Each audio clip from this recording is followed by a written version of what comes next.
My name is Ren, and I'm 24 years old. For most of my life, I felt like a ghost haunting my own family, a fragile footnote in a story that was always about someone else. I work as a medical archivist, a job that suits me. It's quiet, meticulous, and allows me to work from home on days when the chronic illness that has defined me decides to flare up. I never imagined that a simple tube of saliva, sent away in a prepaid box, would do more than just offer clues about my health. I thought it might give me answers, but I never expected it would end up being the catalyst that would detonate a secret buried for 22 years, proving that the family I had spent my whole life trying to earn the love of wasn't mine at all. Before I dive into the whole story of how a quest to understand my own body ended up rewriting my entire past, I want to say thanks for joining me. Let me know where you're watching from in the comments below. I always love to see how far these stories travel. And if you've ever felt like the odd one out in your own family, go ahead and hit that like button so I know I'm not alone. And of course, if you're new here, make sure you subscribe so you don't miss the stories I share every week. Now, let's get into it. To understand the earthquake, you have to understand the landscape it shattered. My family was a perfect little picture as long as you didn't look too closely at me. There was my father, Tom, a man who believed in strength above all else. Physical strength, strength of character, financial strength. He was a successful architect who had built his life and our home with precision and high expectations. Then there was my mother, Sharon, a woman who lived in the shadow of my father's expectations and who carried a quiet, simmering resentment for her own perceived weaknesses. And finally, there was my sister, Brianna. 2 years younger than me, Brianna was the sun around which our family orbited. She was the star athlete, the homecoming queen, the effortless golden child.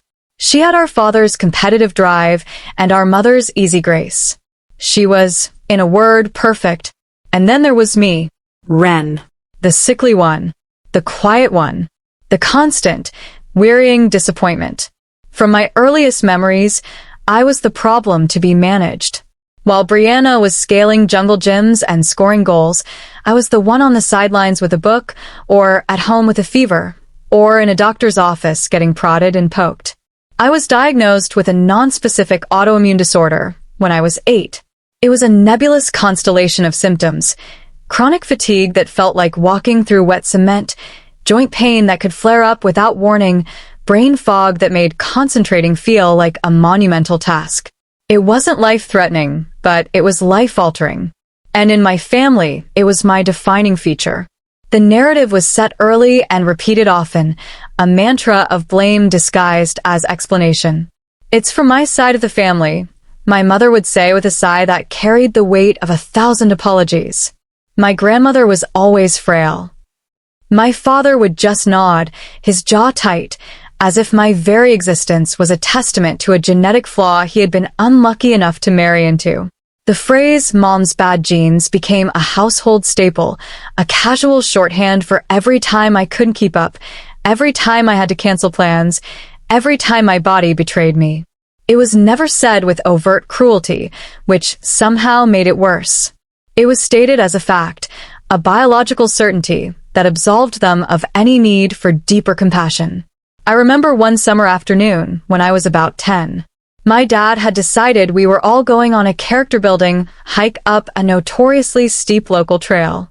Brianna, a bundle of boundless energy at 8, was practically vibrating with excitement. She had a new little hiking backpack, and she bounded ahead with my dad, her bright pink jacket disappearing on the path above. I started out okay, but within 20 minutes, the familiar ache began to settle in my knees and the sun felt like it was pressing down on my skull. Every step became a negotiation. My breath grew ragged. My mother stayed behind with me, her presence a mixture of solidarity and impatience. "Come on, Ren, just a little further," she'd say, her voice tight. "Your father wants to make it to the waterfall by lunch." I tried. I really did. I pushed until tears of frustration pricked my eyes. Finally, I had to stop, leaning against a tree, gasping for air. My dad and Brianna hiked back down to find us. He didn't yell. He just looked at me, and his face was a mask of profound disappointment. It was a look I would come to know intimately. I guess that's it then, he said, not to me but to my mother. Brianna, not understanding, just looked confused. Is Ren okay? My mother put an arm around me, but it felt less like a hug and more like she was propping up a failing structure. She's just not built for this, Tom, she said quietly. You know, it's my side. And there it was. The verdict. I wasn't trying. I wasn't strong. I was just poorly made. We turned around and walked back to the car in silence, the sound of Brianna's disappointed sighs filling the space between us. This dynamic solidified as we got older. Brianna's athletic triumphs became the centerpiece of our family's identity. The mantelpiece in our living room was a shrine to her achievements, gleaming trophies for volleyball, track, and soccer, framed photos of her crossing finish lines or holding up championship plaques. My achievements were quieter, academic. I loved history, the stories of the past. I found solace in the library, in the neat, orderly facts of lives already lived. In my junior year of high school, I won the state-level history bee. I was so proud. I'd studied for months, my nose buried in books, while the sound of Brianna practicing volleyball against the garage door thumped in the background. The night of the award ceremony, I stood on a stage under bright lights and was handed a plaque and a scholarship check for a modest amount. I remember scanning the audience and seeing my parents smiling and clapping. For a fleeting moment, I felt a spark of hope. Maybe this time, it would be enough. Later that evening, we went out to a fancy restaurant to celebrate. My plaque sat on the table between the salt and pepper shakers. The first 10 minutes were about me. We're very proud of you, Ren, my father said, raising his water glass in a toast. All that reading paid off. But then, the conversation inevitably drifted. Brianna had a big tournament coming up, and a scout from a major university was going to be there. The talk shifted to her training regimen, her scholarship prospects, the logistics of her travel schedule. My plaque was soon obscured by a bread basket. I just sat there, pushing a piece of chicken around my plate, feeling my achievement shrink until it was nothing more than a polite, uninteresting footnote. At one point, my father looked over at me and said, with what I think he intended as kindness, "Well, it's a good thing you're so smart, Ren. It gives you something to fall back on." The implication was clear. Brianna had the world at her feet, and I had a consolation prize. The history plaque was just proof that I was capable of finding a quiet, sedentary life for myself, out of the way of the real action. I never displayed the plaque. I kept it in the back of my closet, behind a stack of old yearbooks. The disparity wasn't just emotional, it was financial. Brianna's athletic pursuits were an investment. Top-of-the-line running shoes, expensive private coaching, travel expenses for out-of-state competitions. It was all provided without a second thought. You have to spend money to make money, my dad would say, referring to the potential of a full athletic scholarship. It's a smart investment in her future. My interests were deemed hobbies. I developed a passion for digital art, creating intricate worlds on my aging laptop. It was my escape, a place where I could build things without the limitations of my own body. When I asked for a new graphics tablet and a more powerful computer, I was met with a hesitant frown from my mother. "Honey, that's a lot of money," she'd said, wringing her hands. "We have to be careful. We always have to keep a cushion for your medical expenses." My illness was a black hole, sucking up resources that could have gone to my own future. It was a debt I could never repay, and it was used to justify why my dreams were less valid, less worthy of investment than Brianna's. It was a perfect, self-fulfilling prophecy. They invested in Brianna because she was strong, and she became stronger. They saved for my sickness, and I remained the sick girl. One of the starkest examples of this came when I was 19, during my sophomore year of college. I had a severe flare-up, one of the worst I'd ever experienced. The pain in my joints was so intense I could barely walk, and the fatigue was so profound that I slept for 16 hours a day and still felt exhausted.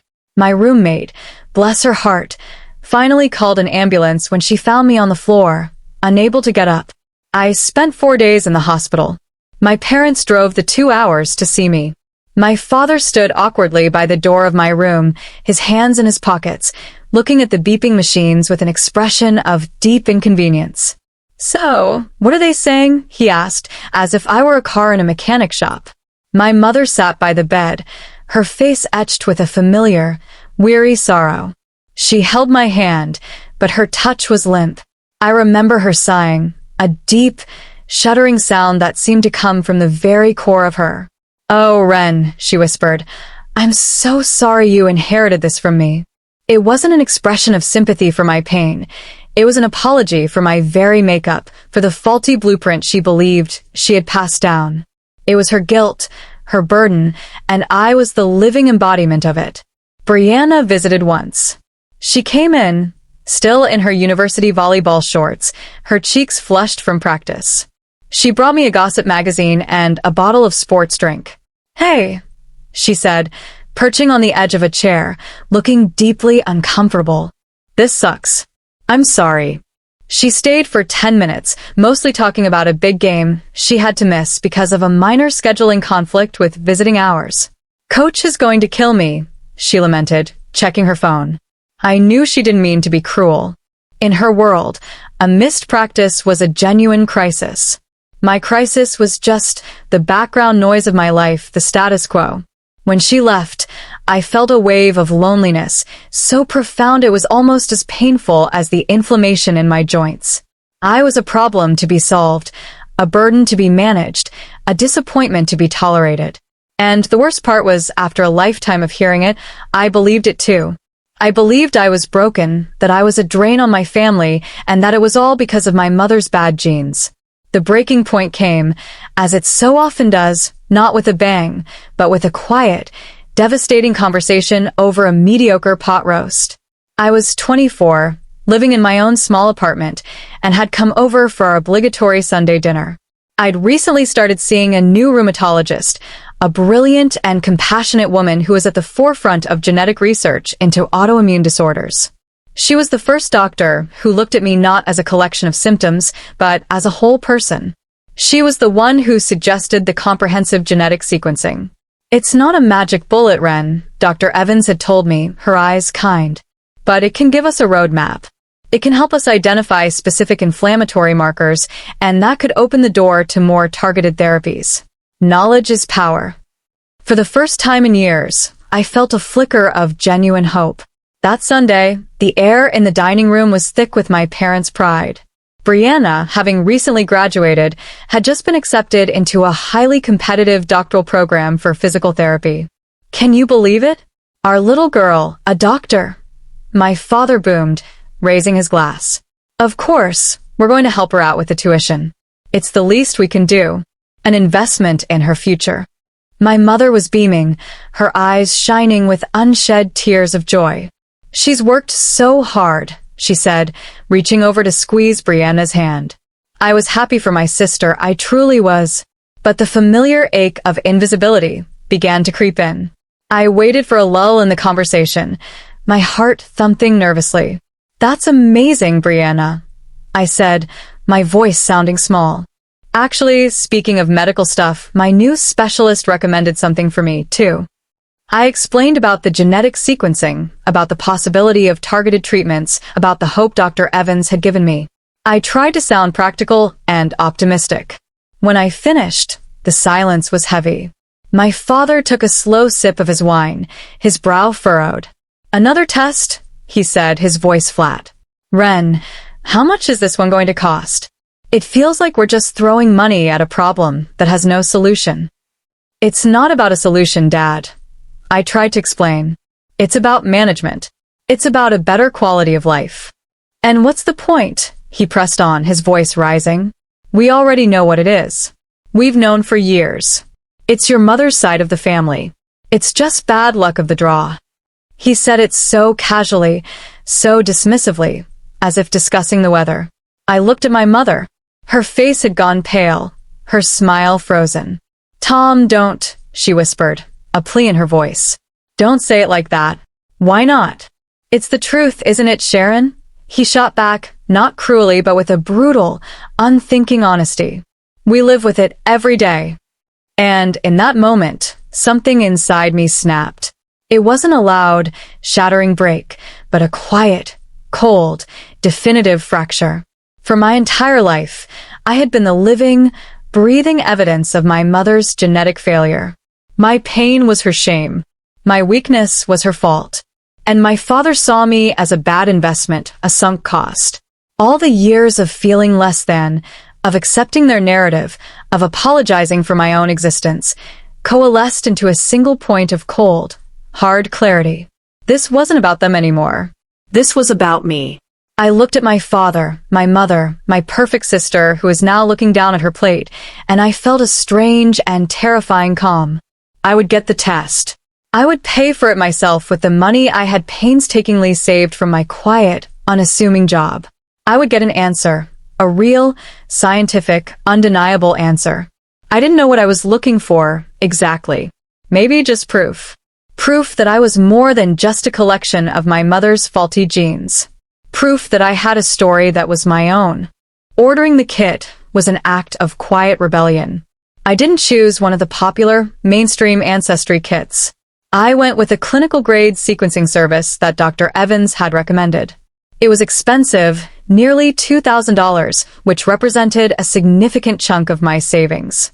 Clicking Confirm Purchase felt both terrifying and liberating. The kit arrived a week later in a discreet cardboard box. I opened it on my small kitchen table, my hands trembling slightly. The vials and swabs looked so sterile, so official. I read the instructions carefully.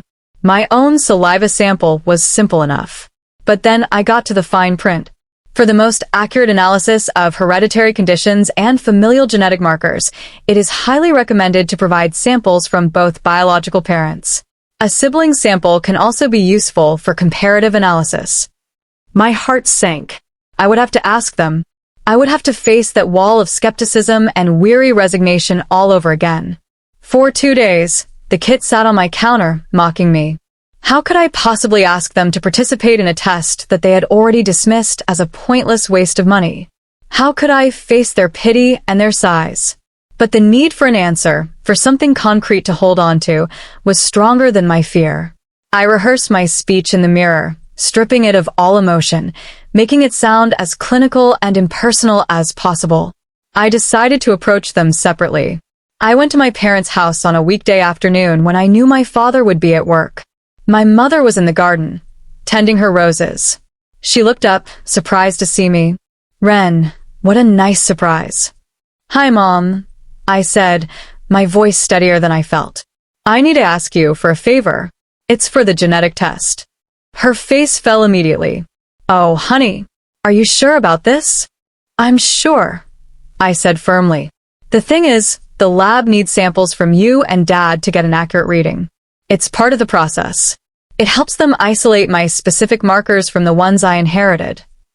I framed it as a technicality, a box to be checked. I could see the conflict in her eyes, the guilt, the weariness, the faint spark of maternal duty. "It's just a saliva swab," I added gently. "It takes 2 minutes." She sighed, that familiar, heavy sound. "All right, Ren, if you think it will help." My father was a harder sell. I called him that evening. His response was predictable. "A saliva swab? What for? I thought I told you this was a waste of time." "It's not for you, Dad," I said, my voice level. "It's for my test. It's like a control group. They need your data to understand my data. It's just science." He grumbled about New Age nonsense and doctors trying to fleece desperate people, but in the end, his resistance was more bluster than substance. I think, on some level, he couldn't be bothered to argue. He agreed, with the air of a man indulging a child's foolish whim. That left Brianna. She was surprisingly the most resistant. I found her at the gym, in her element, confidently lifting weights. I explained the situation. She wiped her brow with a towel and gave me a look of utter disbelief. "A DNA test? Seriously, Ren?" she said, her voice echoing slightly in the cavernous room. "Isn't that a little dramatic? What if they find out Dad's secretly a descendant of Genghis Khan or something?" She laughed, but it was a brittle sound. "It's not for ancestry, Brianna," I said, my patience wearing thin. "It's for my health. Your sample would help them rule out common markers we might share." It makes my results clearer. She rolled her eyes, a gesture so familiar it was like a part of our shared language. Fine, she huffed. Whatever. If it will get you to stop being so weird about this, I'll do it. Just bring the stupid thing over. The following Saturday, I went to their house armed with my 3 little kits. The process was sterile and deeply, profoundly awkward. I felt like a forensic scientist at a crime scene. I made my mother do it first, in the kitchen, while she pretended to be busy wiping down a perfectly clean counter. Then my father, in his study, who treated the swab with the disdain he might reserve for a piece of modern art. Finally, Brianna, who dramatically gagged and made a show of the whole thing. Gross, she declared, sealing the vial. I took the 3 sealed tubes, labeled Sharon Hale, Tom Hale, and Brianna Hale, and put them in the biohazard bag provided. Holding them felt momentous. These 3 little vials contained the biological truth of my family, the very code that had supposedly written my story of suffering. I drove to the post office and sent the box off, a prayer and a plea attached to it. Now, all I could do was wait. The next 6 weeks were a form of exquisite torture. Every day, I checked my email, my heart leaping at every notification, only to be disappointed. The waiting amplified every insecurity, every doubt. I replayed my family's dismissive comments in my head.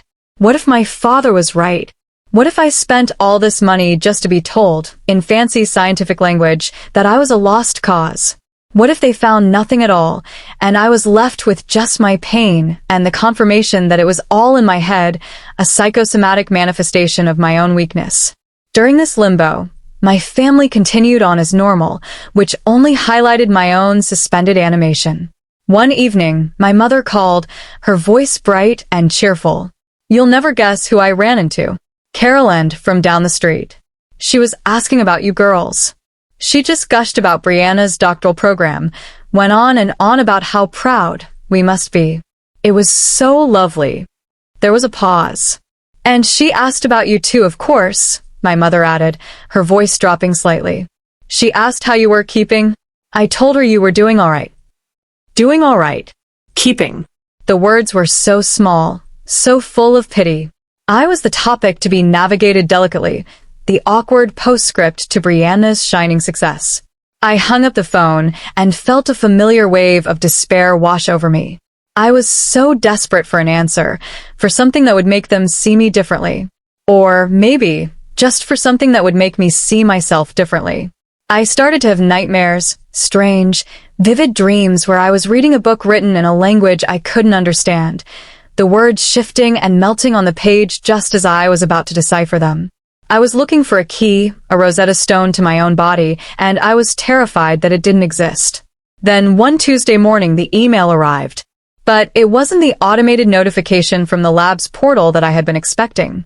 The sender was Anya Sharma, PhD, lead genetic counselor. The subject line was just 2 words, urgent. Follow up on your results. My blood ran cold. Urgent. That wasn't a word you wanted to see from a genetics lab. It didn't mean, good news. We've found a simple vitamin deficiency. It meant something was wrong. Terribly wrong. My mind immediately went to the darkest places. A predisposition for a terrible, degenerative disease. A life-shortening genetic marker. My hands were shaking so badly, I could barely use the mouse. The email was brief and professional. It stated that due to the complexity of my results, a consultation was required before they could be released. It provided a link to schedule a video call. The earliest appointment was the next day. I spent the next 24 hours in a fog of pure anxiety. I couldn't eat. I couldn't sleep. I paced my small apartment, my thoughts a frantic, looping reel of worst-case scenarios. When the time for the call finally came, I was sitting at my desk, my heart hammering against my ribs. The face that appeared on my screen was kind, a woman in her 40s with warm brown eyes and a calm, reassuring demeanor. This was Dr. Anya Sharma. Hello, Ren, she said, her voice gentle. Thank you for making time to speak with me. She started by explaining their process, the depth of the sequencing, the layers of verification. It was all a blur. I just wanted her to get to it, to deliver the verdict. "Ren," she said, her tone shifting slightly, becoming more focused. "We did complete the full sequencing. And regarding your own health markers, we do have some useful insights. We identified a few specific gene variants that are strongly correlated with the kind of autoimmune and inflammatory responses you've described. Dr. Evans will be able to use this information to explore new treatment pathways. This is good news." A wave of dizzying relief washed over me. It was real. There was a reason. A roadmap. Tears pricked my eyes. "Thank you," I whispered. "Thank you." "You're welcome," she said, offering a small, sympathetic smile. "However, Ren, that's not the primary reason for this call. During the analysis, particularly when we cross-referenced your data with the familial samples you provided, we found a significant and indisputable anomaly. It's something we are ethically and legally obligated to disclose to you directly." Anomaly. The word hung in the air between us. My relief evaporated, replaced by a cold dread. What kind of anomaly?" I stammered. Dr. Sharma took a deep breath. She looked directly into the camera, her expression one of profound seriousness. "Ren, your genetic results show a clear, definitive parent-child match with the samples provided by both Tom Hale and Sharon Hale. There is no question that they are your biological parents." I nodded, confused. The relief was back, but tangled with apprehension. Asterisk, so it's true. I am theirs. The illness, the bad genes, it's all me. It's all real. Asterisk, I had my proof. "Okay," I said slowly. "So, what's the anomaly?" Dr. Sharma paused for a beat, as if giving me a moment to process the first piece of information before delivering the second. "The anomaly," she said, her voice clear and precise, "is with the third sample. The sample provided by your sister, Brianna Hale." My brow furrowed. "What about Brianna? Did she have a marker for something?" "The results are unambiguous, Ren," Dr. Sharma continued. "We ran the comparison 3 times to be certain. The sample labeled Brianna Hale shows 0 genetic relationship to either Tom Hale or Sharon Hale. According to this data, she is not their biological daughter. And she is not your biological sister." The world stopped. The quiet hum of my refrigerator, the distant sound of traffic outside my window, my own breathing, it all ceased to exist. There was only Dr. Sharma's face on the screen and her impossible words echoing in the silent space of my mind. Not their biological daughter. It didn't compute. It was like she had told me the sky was green, that water was dry. My brain tried to find a logical explanation. A mistake. A mix-up at the lab. That's not possible," I whispered, the words feeling foreign in my mouth. "There must be a mistake. You must have mixed up the samples." "I understand why you would think that," Dr. Sharma said patiently. "But I can assure you, that's not the case. Our protocols are incredibly strict. Every sample is barcoded and tracked from the moment it arrives. When we got the initial anomalous result, we flagged it and reran the sequencing on the original samples. The result was identical. Brianna Hale does not share DNA with Tom or Sharon Hale." The clinical certainty in her voice was a wrecking ball, smashing through my denial. It was true. The implications began to crash down on me, one after another, in a devastating cascade. Brianna. Perfect, golden Brianna. The daughter, who was everything I wasn't. The living embodiment of my parents' genetic pride. She wasn't theirs. The irony was so staggering, so cosmically cruel, it was almost laughable. The bad genes they had blamed for my existence, the flaw in their lineage, that was me. I was theirs. The sickly one, the disappointment, the one who didn't fit in, I was the true heir to their biological legacy. And the perfect one, the star they had hitched their wagon to, she was a stranger. My hand flew to my mouth, a sob catching in my throat. I wasn't just holding a secret about my own health. I was holding the grenade that would blow my family's entire world apart. For 2 days, I lived with the knowledge festering inside me like a poison. I couldn't eat. I stared at the digital report Dr. Sharma had sent, the stark, colored bars on the chart burning themselves into my retina. My green bars. match. Brianna's red bar. No match. It was so simple, so absolute. How do you tell your family that their whole life is a lie? How do you tell your sister that she doesn't belong to the only family she has ever known? Every possible scenario I played in my head ended in disaster. A quiet conversation? It would turn into screaming. An email? Cowardly and cruel. There was no gentle way to deliver an apocalypse. I realized that the only way was to be direct, to rip the bandage off in one swift, painful motion. I called my mother and told her I had my test results and that we all needed to sit down and talk about them. I used a calm, neutral tone that belied the storm raging inside me. My mother, likely assuming it was just more grim news about my health, agreed. Of course, dear. We'll be here. Sunday afternoon. Sunday. It seemed fitting. The day of pot roasts and quiet family obligation was about to become Judgment Day. When I walked into my parents' house that Sunday, the atmosphere was exactly as I'd expected. My father was in his armchair, reading the paper, an air of impatience radiating from him. My mother was fussing in the kitchen, her anxiety manifesting as a need to constantly wipe down surfaces. Brianna was sprawled on the couch, her long, athletic legs propped up on the coffee table, scrolling endlessly through her phone. She didn't even look up when I came in. They thought this was about me. My problems. My illness. All right, Ren, my father said, folding his paper with a sigh. Let's get this over with. What did the high-priced doctor have to say? I took a deep breath, my heart a frantic drum against my ribs. I sat down in the chair opposite them, placing my laptop on the ottoman. I got the test results. I began, my voice surprisingly steady. I took the test to understand my illness, to finally get a clear picture of what part of my genetics was causing all these problems. I looked directly at my mother, whose hands were now twisting a dish towel. For my whole life, I said softly, we've all believed it came from your side of the family. We blamed your genes, Mom. Sharon flinched, a flicker of the old, familiar pain in her eyes. Tom grunted. Well, it had to come from somewhere. And the test confirmed it. I said, letting the first truth land, a strategic beachhead in the war to come. My sequencing shows multiple markers for autoimmune disorders. It's all there in my DNA. The test shows I am a 100% biological match to you, Mom, and to you, Dad. A strange look crossed my father's face, not pride, but a sort of grim vindication. See, he said, slapping his knee. Told you. An expensive way to find out what we already knew. You got a bad draw, kid. It happens.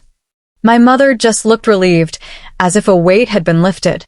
The blame was no longer just a theory, it was a scientific fact, and somehow that made it easier for her to bear. They were settling back into their comfortable narrative. I had to push them off the cliff. But that's not all the test found, I said, my voice dropping. The air in the room shifted. Brianna finally looked up from her phone, a flicker of curiosity in her eyes. The lab runs checks for anomalies, I explained, my words careful and deliberate. For data points that don't add up. For things that are statistically impossible. And in our family's results, they found something that didn't add up.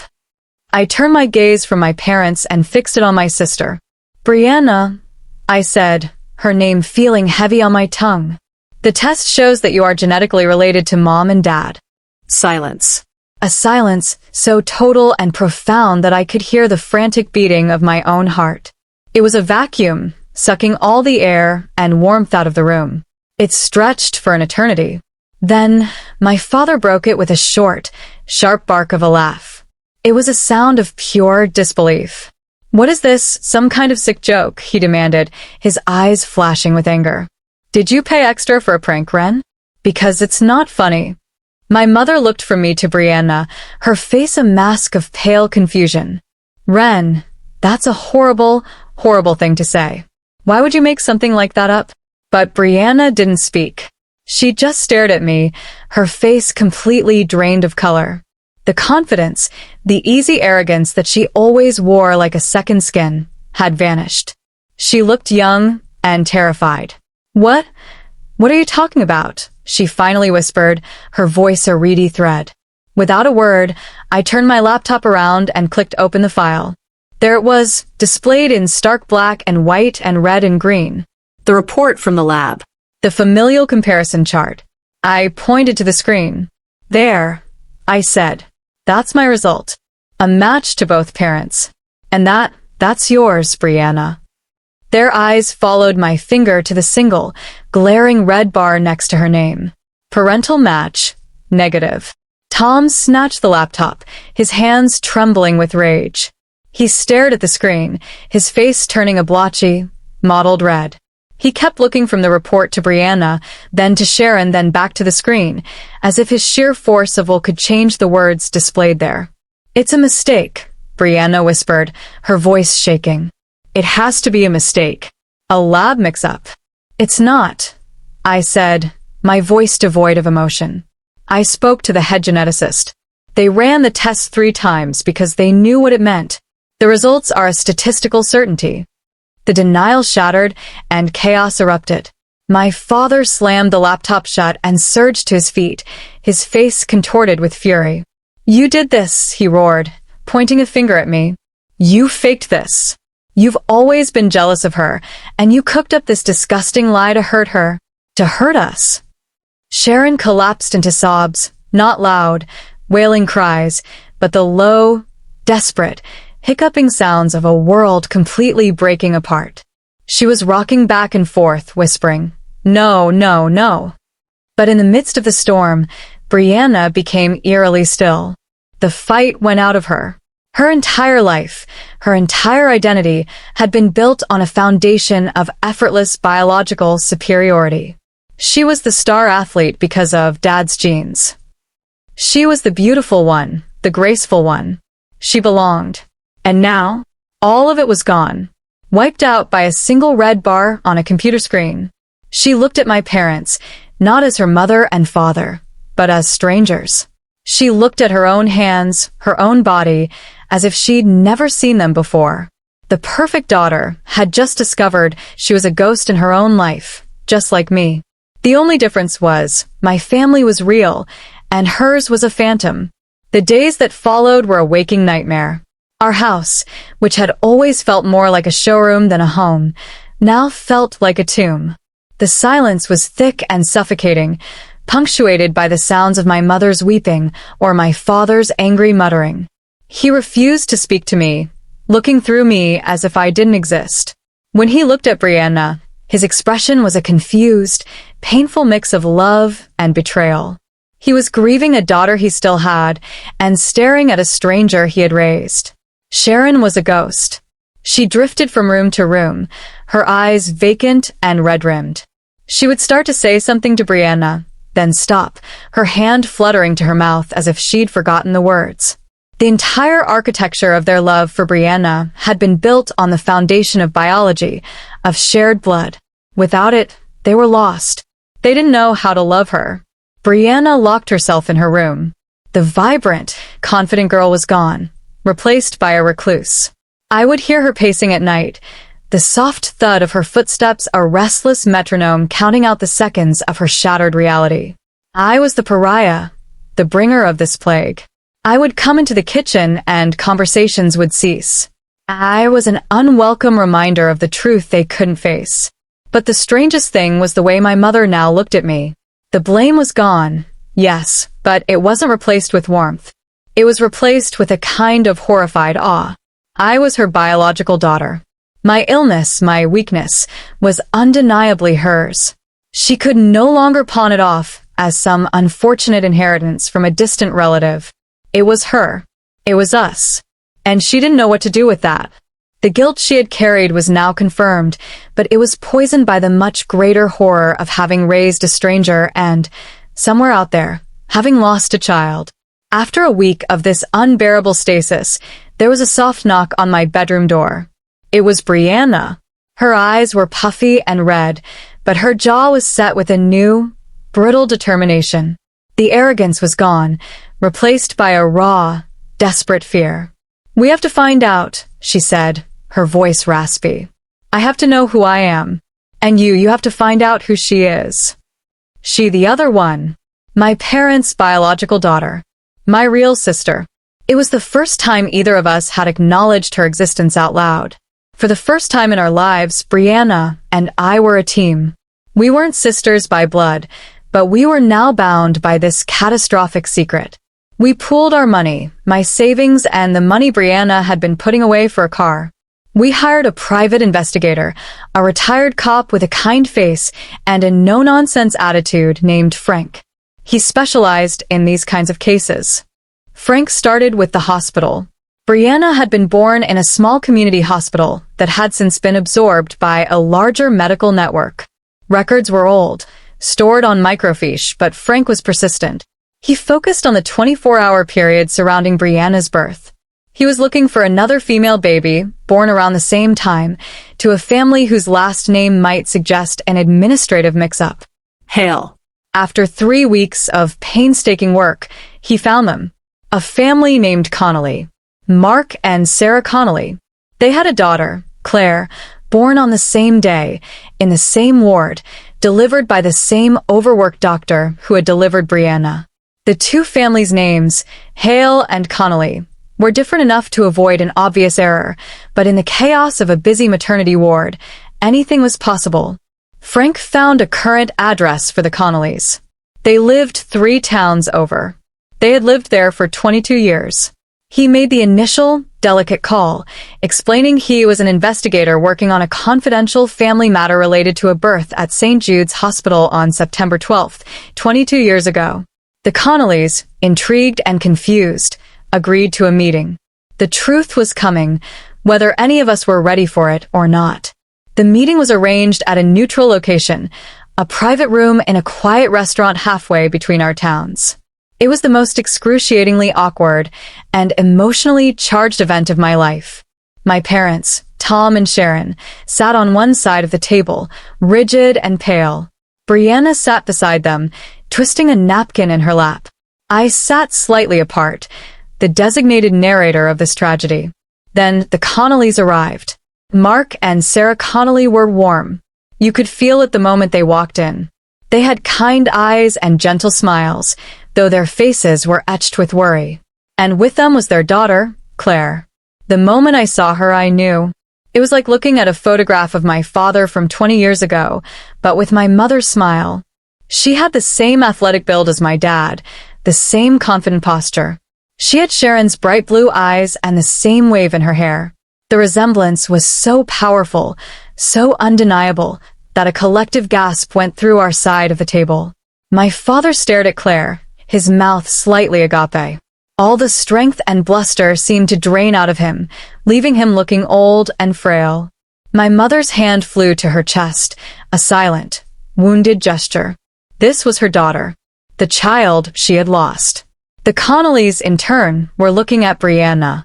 Their expressions were a mixture of shock, awe, and a deep, aching tenderness.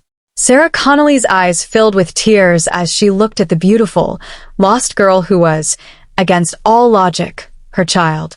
The first half hour was a stilted, painful recitation of the facts, with Frank and me doing most of the talking. We explained about the DNA test, the lab's confirmation, the hospital records. When we were done, an unbearable silence descended. Finally, Sarah Connolly spoke, her voice thick with emotion. She looked at Brianna. "All these years," she whispered, we had no idea. My parents were frozen. They didn't know how to do this. They didn't know how to reach across the table to this stranger, Claire, who was their flesh and blood. Tom tried. "So," he said, his voice cracking, You play sports?" It was a clumsy, heartbreaking attempt to connect on the only level he understood. Claire, who was clearly as overwhelmed as everyone else, just nodded mutely. The focus of the room was on the 2 sets of parents and the 2 daughters whose lives had been swapped. I became an observer, watching the wreckage from a safe distance. I watched my parents try and fail to connect with the perfect daughter they should have had. And I watched them look at Brianna, the daughter they had raised and cherished for her perfection, with a profound, unbridgeable chasm of confusion and loss. Later, as things were breaking up, I found myself standing with the Connollys near the door. Mark put a gentle hand on my arm. "This must have been so incredibly difficult for you, Ren," he said, his voice full of a simple, profound empathy that I had never once received from my own father. Sarah looked at me, her eyes full of a kindness that felt like a balm on a wound I didn't even know was still open. "Frank told us a little about your health," she said softly. "I'm so sorry you've had to go through so much. That must have been so hard for you, growing up." And with those simple words, something inside me broke free. A validation I had been craving my entire life, given so freely and unconditionally by these strangers. They didn't see me as a flaw, a burden, or a disappointment. They saw a child who had suffered and who deserved compassion. In that moment, I knew I wasn't defined by the bad genes of a family that couldn't love me properly. I was a Connolly, and the Connollys, it seemed, met life's challenges not with blame, but with love. It was the beginning of my own quiet, personal peace. A year has passed since that day in the restaurant. Our lives are irrevocably changed, fractured, and reformed into a new, strange, and complicated mosaic. Brianna and Claire call it their sister-wife situation, a flash of dark humor in an impossibly complex reality. Brianna is forging a tentative, beautiful relationship with the Connollys. She spends weekends with them, learning about their family, about her biological grandparents, about herself. They adore her, not for her athletic prowess, but for her sharp wit and her resilience. With the Hales, things are more strained. They are trying, in their own clumsy way, to build a bridge to Claire, but it's fraught with 22 years of missed history and mismatched expectations. Tom Hale still doesn't know how to talk to a daughter who doesn't care about sports but loves French cinema. Sharon Hale still weeps sometimes, mourning the loss of the daughter she raised while trying to love the one she has. And me? I have kept a respectful, healthy distance. The Hales are part of my history, and I am their biological daughter, but I no longer seek my reflection in their eyes. My relationship with the Connollys is quiet and growing. We have dinners. They ask about my work, my hobbies, my health with genuine interest. They are my family by blood, but I am learning that family is truly defined by something much deeper. My health is better. Knowing the genetic truth allowed my doctor to fine-tune my treatments, but the biggest change has been psychological. The weight of being the designated family flaw has been lifted, and its absence is the most liberating feeling I have ever known. I realize now that I spent my entire life trying to earn a love that was conditional and based on a false premise. The test I took to find out what was wrong with my body ended up showing me, with brutal clarity, what was wrong with my family. It revealed a truth I never could have imagined, and in doing so, it didn't just give me an answer. It gave me my freedom. The greatest lesson I've learned through all of this is that your worth is not determined by the family you are born into, or even the one you are raised by. It's something that you have to find and build within yourself. The people who are meant to be in your life will see you and love you for exactly who you are, not for who they wish you were. It's a hard lesson, but it's a vital one. Thank you so much for listening to my story. I'm really interested to hear what you think, so please share your thoughts in the comments below. Have you ever had a moment that completely changed your understanding of your family or yourself? I'd love to hear about it. Don't forget to like this video if my story resonated with you, and please subscribe and turn on notifications so you can join me for the next one. Remember that family is a complicated thing, but the family you choose, the one that chooses you back with open arms, is the one that truly matters. Thank you for being a part of my community. I wish you all strength and clarity on your own journeys.